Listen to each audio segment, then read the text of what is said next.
अच्छा, जब हम इंग्लिश में किसी से कोई क्वेश्चन करते हैं, कोई सवाल पूछते हैं, तो उसमें हम ज़्यादातर डब्ल्यूएच फैमिली के वर्ड्स का इस्तेमाल करते हैं, जैसे हाउ, व्हाट, वेयर, व्हेन, है ना।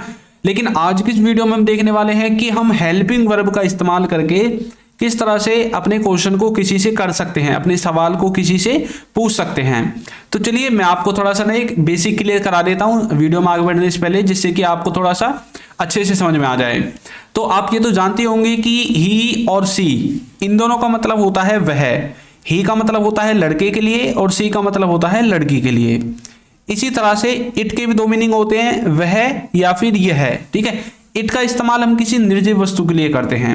ये आपको सब्जेक्ट की तरह यूज करने हैं जितने भी वर्ड्स लिखे हुए हैं। उसके बाद आता है यू। यू का मतलब होता है तुम, ठीक है, या फिर आप। दे का मतलब होता है वे या फिर वो सब। और वी का मतलब होता है हम, ठीक है। ये होते हैं आपके सब्जेक्ट। और आपका जो स्ट्रक्चर होगा यहाँ पर, जो हम सेंटेंसेस बनाएंगे, उनको बनाने का जो स्ट्रक्चर होगा, जो फॉर्मूला होगा, उसमें आपको इसको इस्तेमाल करना है। सबसे पहले एचवी लगानी है। एचवी का मतलब है हेल्पिंग वर्ब। जो भी आपकी हेल्पिंग वर्ब होगी आपके टेंस के अनुसार, फिर आपको सब्जेक्ट लगाना है। सब्जेक्ट आपका डिपेंड करेगा कि है क्या यहां से, ठीक है। फिर आपको वर्ब लगानी है और फिर आपको ऑब्जेक्ट लगाना है। तो ये थोड़ा सा बेसिक इंफॉर्मेशन थी। चलिए अब आगे बढ़ते हैं, चलिए स्टार्ट करते हैं। तो देखिए सबसे पहले हम देखेंगे हैव से किस तरह से हम अपने सेंटेंसेस को बनाएंगे। जब हम किसी से कोई क्वेश्चन पूछेंगे तो उसको हम हैव से किस तरह से बना सकते हैं। तो आपको एक बात याद रखनी है कि हैव का इस्तेमाल हम किस किस के साथ करते हैं। आई के साथ, वी के साथ, यू के साथ और दे के साथ। जैसे I have, we have, you have, they have, इस तरह से। इसका मतलब होगा क्या तुम कर चुके हो। अब यहां पर ये जो तुम है ना हिंदी में, ये आपका इसके ऊपर डिपेंड करेगा आप कौन सा सब्जेक्ट यूज करना चाहते हैं। आई लगाएंगे तो मैं बोलूंगा क्या मैं कर चुका हूं। वी लगाएंगे क्या हम कर चुके हैं। यू लगाएंगे क्या तुम कर चुके हो। दे लगाएंगे तो क्या वे कर चुके हैं। इसीलिए मैंने आपको आई वी यू दे का जो मीनिंग है वो यहां पर पहले ही लिख दिया था, जिससे कि आप इसमें कंफ्यूज ना हो, ठीक है। यू का मतलब तुम होता है, दे का मतलब वे होता है, वे सब होता है, वी का मतलब हम होता है, इस तरह से। अब देखिए यहां पर एग्जांपल देखिए, क्या वो जा चुके हैं, तो बोलेंगे have they gone, have they gone. तो हैव जो है यहां पर आपकी हेल्पिंग वर्ब है, दे आपका सब्जेक्ट है, और गो की थर्ड फॉर्म गॉन होती है। क्यों यहां पर थर्ड फॉर्म क्यों आई? क्योंकि हम हैज और हैव इसका इस्तेमाल प्रेजेंट के परफेक्ट टेंस में करते हैं, और वहां पर हमें हैज और हैव के साथ वर्ब की तीसरी फॉर्म का इस्तेमाल करना पड़ता है, थर्ड फॉर्म का इस्तेमाल करना पड़ता है। तो हैव दे गॉन, क्या वे जा चुके हैं। क्या तुम खेल चुके हो, तो बोलेंगे have you played, have you played. और क्या हम पढ़ चुके हैं, तो बोलेंगे have we studied, have we studied. तो इस तरह से आप हैव के द्वारा अपने सेंटेंसेस को, अपने क्वेश्चंस को किसी से पूछ सकते हैं, और यहां पर अपने सब्जेक्ट को चेंज कर करके और अपनी वर्ब को चेंज कर करके अपने सेंटेंसेस को बना सकते हैं। क्या कोई व्यक्ति किसी काम को कर चुका है प्रेजेंट तक, ठीक है, और जो हैव है इसके साथ ये सभी वर्ड्स यूज होंगे, ये बात आपको याद रखनी है। नेक्स्ट है विल ही हैव। अब यहां पर ये जो भी सब्जेक्ट होंगे ना, जैसे यहां पर ही है सब्जेक्ट, तो इसको आप चेंज करके कुछ भी लिख सकते हैं। वो डिपेंड करता है कि आप किस तरह का जो है सब्जेक्ट का इस्तेमाल करते हैं। तो विल ही हैव का मतलब है क्या वह कर चुका होगा। अब यहां पर जो ये बातें होंगी ये फ्यूचर को लेकर होंगी, क्योंकि विल का इस्तेमाल हम फ्यूचर में करते हैं, भविष्य काल के सेंटेंसेस को बनाने के लिए करते हैं कि कोई व्यक्ति आने वाले समय में किसी काम को कर चुका होगा।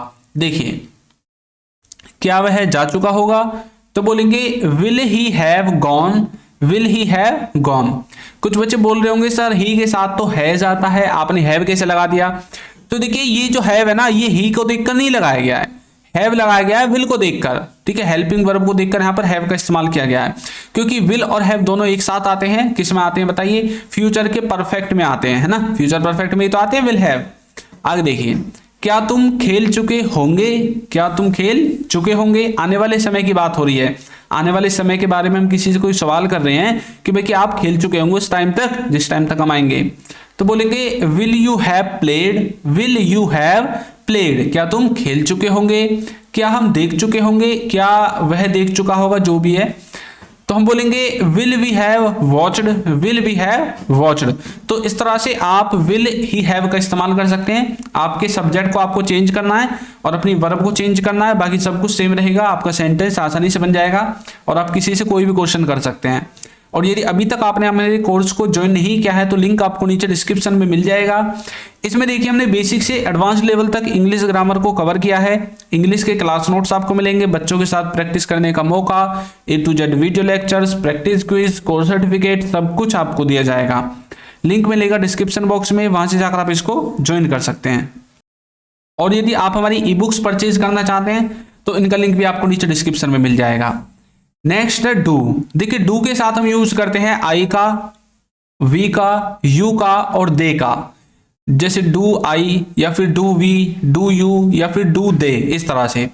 इसका मतलब होगा क्या मैं करता हूं, क्या मैं किसी काम को करता हूं, ठीक है। और यहां पर आपको इस मैं को चेंज करना है तो आप अपने हिसाब से जो भी आपको वर्ड लिखना है अपने लिए आप उसका इस्तेमाल कर सकते हैं। हम लिखेंगे तो बोलेंगे डू वी, है ना। हम का मतलब वी होता है, यू का मतलब तुम होता है, दे का मतलब वे होता है। एग्जाम्पल देखिए, क्या आप जाते हो, कहां जाते हो, मतलब कहीं जाते होंगे खाने के लिए, घूमने के लिए, पढ़ने के लिए, सोने के लिए। आप किसी से पूछ रहे हैं क्या वहां जाते हो, तो do you go, do you go, क्या आप जाते हो। क्या वो बोलते हो, क्या फिर वो बोलते हैं, तो कैसे बोलेंगे। तो इसको बनाने के लिए हमें बोलना पड़ेगा do they speak, do they speak, क्या वो बोलते हैं। क्या हम पढ़ते या फिर क्या हम पढ़ते हैं, तो कैसे बोलेंगे do we study, do we study. तो इस तरह से आप डू का इस्तेमाल कर सकते हैं आई के साथ, वी के साथ, यू के साथ और दे के साथ। अब डिपेंड करेगा कि आप किस तरह का सेंटेंस बनाना चाहते हैं, किस तरह का जो है क्वेश्चन पूछना चाहते हैं, ठीक है, वो आपके ऊपर डिपेंड करता है। बाकी आपको डू के साथ हमेशा इनका ही इस्तेमाल करना है, आई, वी, यू और दे का। इनके अलावा आपको डू के साथ कभी भी ही का, सी का, इट का या फिर किसी व्यक्ति के नाम का, इनका इस्तेमाल नहीं करना है, ठीक है, ये गलत होते हैं। नेक्स्ट है हैड। देखिए हैड का इस्तेमाल आप किसी के भी साथ कर सकते हैं, इसमें कोई लिमिटेशन नहीं है कि भाई आपको आई, वी, यू, दे के साथ करना है, ही, सी, इट के साथ करना है, कोई लिमिटेशन नहीं है। हैड का इस्तेमाल आप किसी के भी साथ कर सकते हैं, ठीक है। और इसके साथ आपको दे, आई, ही, कोई भी रेस्ट्रिक्शन नहीं है, सबके साथ करेंगे। अब यहां पर मैं जो एक मोटा मोटा जो मीनिंग है वो इसका ये है, क्या कोई व्यक्ति किसी काम को कर चुका था पास्ट में। अब जैसे हम बोलेंगे क्या वे कर चुके थे, है ना, क्या वे कर चुके थे, क्या हम कर चुके थे, क्या वह कर चुका था, क्या वो कर चुके थे। इस तरह से आप हैड का इस्तेमाल करते हैं, क्योंकि इसका इस्तेमाल हम पास्ट के परफेक्ट में करते हैं। क्या तुम पूछ चुके थे, क्या तुम पूछ चुके थे, तो बोलेंगे had you asked, had you asked, क्या तुम पूछ चुके थे। क्या वो देख चुके थे, तो बोलेंगे had they seen, had they seen. क्या तुम कर चुके थे, तो बोलेंगे had you done, had you done. तो इस तरह से हैड का इस्तेमाल आप करेंगे, कोई किसी व्यक्ति किसी काम को कर चुका था पास्ट में, और उसमें जब आपको किसी को कोई क्वेश्चन पूछना हो तब आप हैड का इस्तेमाल कर सकते हैं। जैसे भाई क्या तुम जा चुके थे, क्या तुम खा चुके थे, क्या, है ना, क्या बार बोलते हैं ना, तुम खा चुके थे क्या, तुम सो चुके थे क्या, इस तरह से। तो इस तरह से आप हैड का इस्तेमाल करेंगे, क्योंकि इसका इस्तेमाल हम पास्ट के परफेक्ट में करते हैं। नेक्स्ट है डिड। डिड का इस्तेमाल भी हम किसी के भी साथ कर सकते हैं। जिस तरह से हम हैड का इस्तेमाल करते हैं उसी तरह से हमें डिड का भी इस्तेमाल करना है, किसी के भी साथ कर सकते हैं। इसमें आप डिड के साथ आई लगा सकते हैं, ही लगा सकते हैं, यू लगा सकते हैं, वो आपके ऊपर डिपेंड करेगा, ठीक है। अब जैसे आप इसमें क्वेश्चन पूछेंगे ना तो वो पास्ट से रिलेटेड होगा, पास्ट में कोई कार्य किया होगा या फिर किसी ने कोई काम किया होगा पास्ट में, और उस काम को पूछने के लिए आप पूछेंगे। जैसे कि क्या मैंने, मतलब क्या मैंने वो काम किया, क्या तुमने वो काम किया, क्या उसने वो काम किया, है ना। इस तरह से आप इसका इस्तेमाल करते हैं। देखिए कैसे, क्या मैंने खाना खाया या फिर क्या मैंने खाया। कोई बोल रहा है तुमने खा लिया खाना, मैं बोलूँगा क्या मैंने खाया, मैंने खाया है, तो कैसे बोलूंगा did I eat, did I ईट, क्या मैंने खाया। क्या उसने देखा, तो बोलेंगे did he watch, did he watch. क्या तुमने बोला, तो बोलेंगे did you speak, did you speak, क्या तुमने बोला। तो इस तरह से आप डिड का इस्तेमाल कर सकते हैं किसी के भी साथ। किसी व्यक्ति ने पास्ट में कोई काम किया और उसको लेकर आपने उससे कोई क्वेश्चन कर दिया, क्या तुमने बोला, डिड यू स्पीक, इस तरह से। क्या उसने देखा, डिड ही वॉच, क्या मैंने खाया, डिड आई ईट, इस तरह से आप पूछ सकते हैं क्वेश्चन, ठीक है। नेक्स्ट है डज का इस्तेमाल। डज का इस्तेमाल हम किस किस के साथ करते हैं, ही के साथ, सी के साथ, इट के साथ और किसी व्यक्ति के नाम के साथ करते हैं। क्या वह करता है, इसका मतलब है कोई व्यक्ति किसी काम को करता है डेली बेसिस पर, और वहां पर आप क्वेश्चन मार्क लगाकर उससे कोई क्वेश्चन पूछते हैं, जैसे क्या वो जाता है, क्या वो खाता है, इस तरह से। अब वह आपका डिपेंड करेगा कि आपका सब्जेक्ट क्या है, यहाँ पर उसी हिसाब से आपका हिंदी में भी जो है सब्जेक्ट चेंज हो जाएगा। क्या वह जाता है, तो बोलेंगे does he go, does he गो, क्या वह जाता है। क्या राहुल बोलता है, तो बोलेंगे does Rahul speak, does Rahul speak, क्या राहुल बोलता है।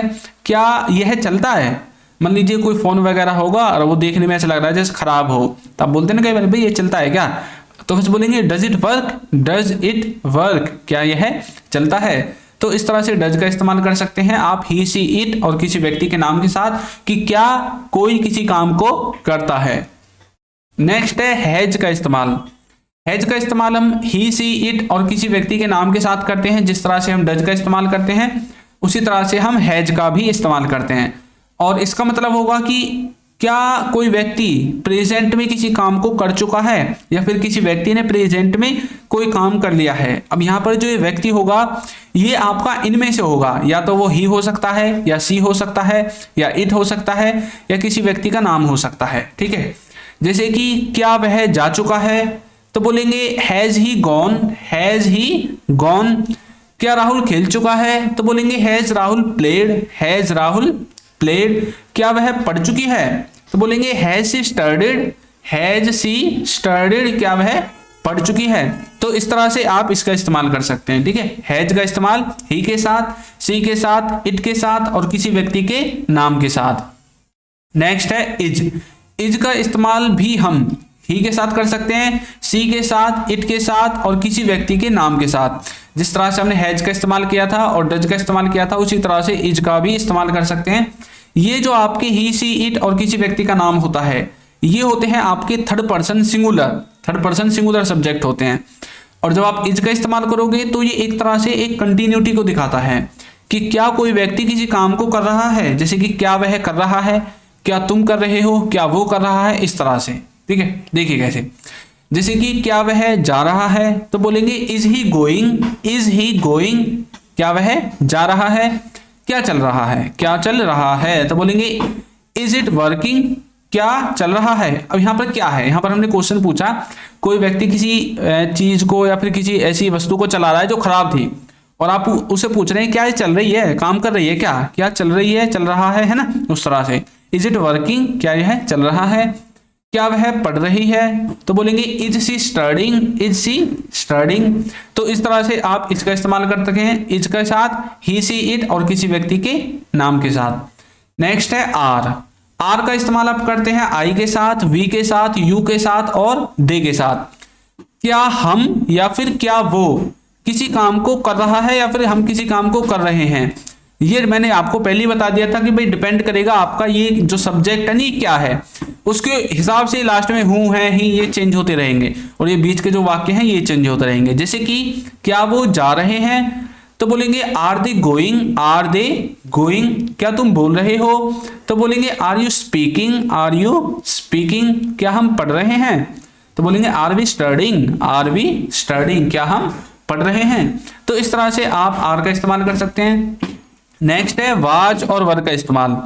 वाज का इस्तेमाल हम करेंगे ही, सी, इट के साथ और वर का इस्तेमाल करेंगे आई, वी, यू, दे के साथ। इसका मतलब है कि कोई व्यक्ति पास्ट में किसी काम को कर रहा था और आप उससे कोई क्वेश्चन करते हैं, जैसे कि क्या वो जा रहा था, क्या वो खा रहा था, जैसे कि क्या वह जा रहा था, तो बोलेंगे was he going, was he going. क्या तुम बोल रहे थे, were you speaking, were you speaking. क्या हम पढ़ रहे थे, तो were we studying, were we studying. तो इस तरह से आप इन सब का इस्तेमाल कर सकते हैं। और हाँ, हमारा जो कोर्स है उसका लिंक आपको नीचे डिस्क्रिप्शन में मिलेगा, वहां से जाकर आप इसको भी ज्वाइन कर सकते हैं।